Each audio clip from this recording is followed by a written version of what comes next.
Welcome back, everybody. We've got inside linebackers coach and defensive coordinator Peter Sirmon here ahead of Cal's Friday night trip to Wake Forest. We'll go ahead and get started with Jake Curtis from Cal Bears on this side. Yeah, could you talk about the Wake Forest offense, and is there a certain different way to defend that slow mesh option?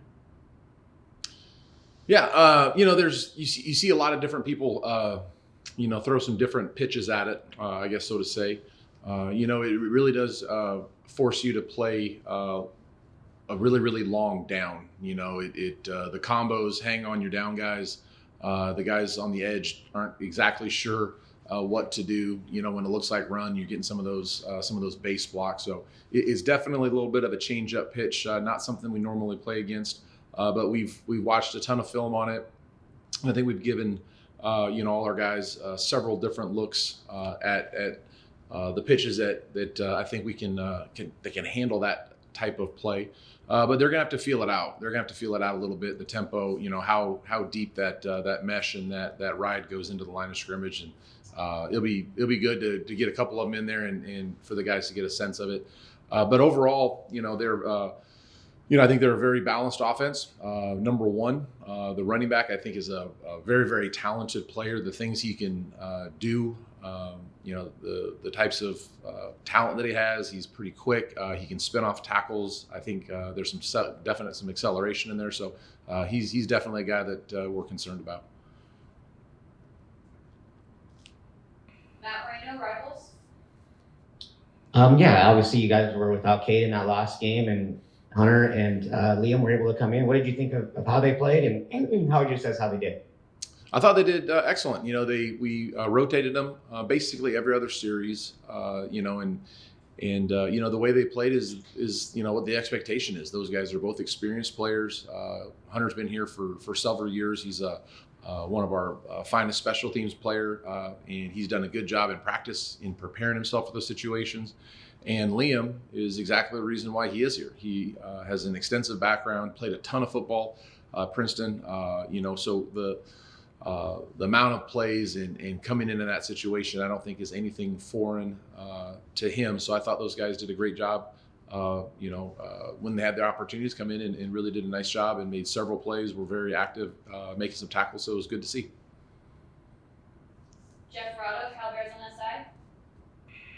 Yeah, I wonder if you can just talk about the improvement you've made from a year ago. If you saw this coming, you've been, other than maybe a couple of quarters, your defense has played extremely well most of the year. What's been the key to that turnaround, and did you see this happening? I think as a coach, you're always optimistic with, I thought the guys that we brought in, I think have been substantial upgrades, really at every level. I think Marcus Harris has been a big upgrade for us. He's helped us a lot.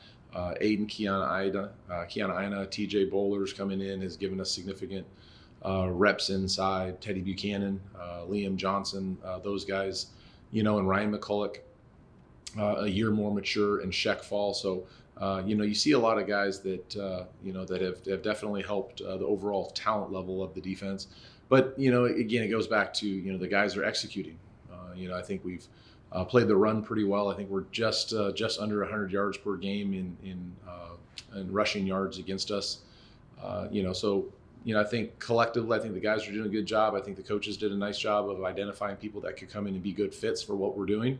And then we just have to keep the instruction, and as the season goes, there's more tape, there's more film.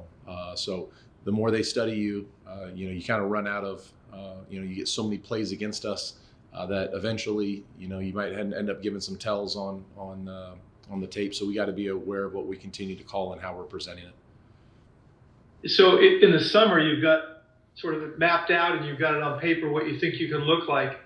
Has this matched what your expectation was, or exceeded it, or you're only allowing 17 points a game? That's pretty good. Yeah, it's without really knowing the style of offenses and the talent that we were going to face in the ACC. I couldn't have told you what the number was going to be.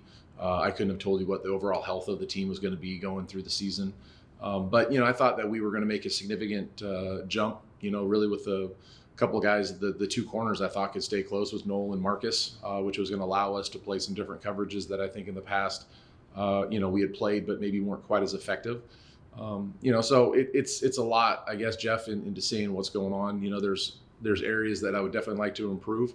We've had some really, really good games on third downs. We've had some games that I think we can do better. So we have to continue to minimize scoring, and I think that's my number one objective as a defensive coordinator, is to minimize scoring, and the secondary objective is to try to take the ball away. So those two things we will continue to emphasize, and hopefully we continue to see the results. Thanks, Peter. Any more questions? We'll go back to Matt.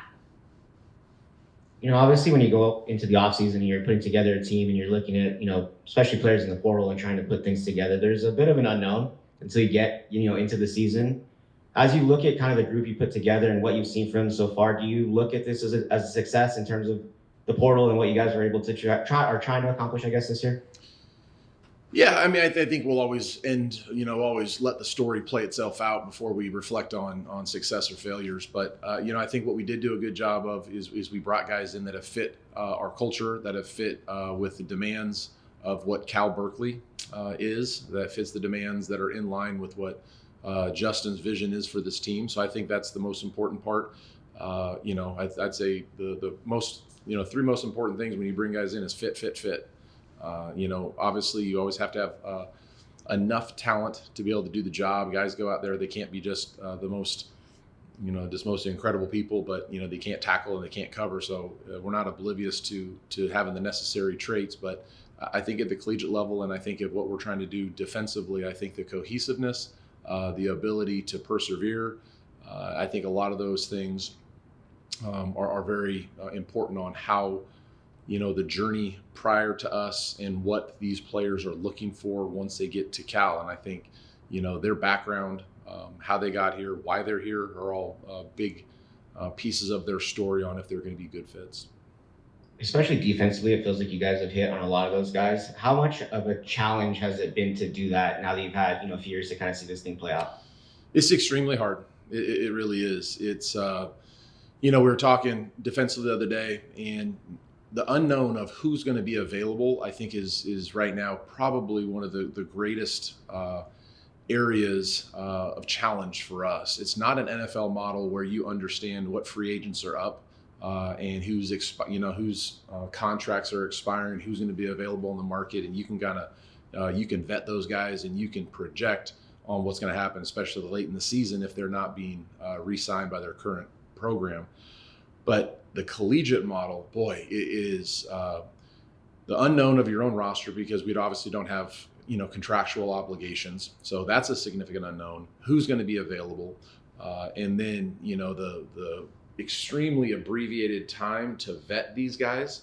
I would probably be dishonest if I didn't say there is going to be a component of, luck and maybe not so much luck, but maybe just listening to your gut intuition. As guys that have recruited for years and years, sometimes we turn a blind eye to things that we know better. But when you get squeezed and you feel like there's not any other options out there, sometimes you end up making some decisions that you probably could reflect on and say, that probably wasn't the right decision. But with limited surplus, sometimes you end up getting squeezed a little bit. So I think that's where we have to continue to really hold ourselves accountable and I guess do the work as fast as possible in vetting these guys, knowing that you don't know what else is going to be out there and you don't really understand what your current roster is going to do until it happens. We'll go to Steve Croner from the SF Chronicle. Morning, Peter. What distinguishes Hank Bachler? He's got a lot of experience, with Boise, La Tech, and now here. I think he does a good job of running the offense. He can make some throws. I think he has, probably one of his best traits. I think he has pretty good anticipation, throwing the ball over the middle. He can pull that ball out of those, what we refer to as the slow mesh.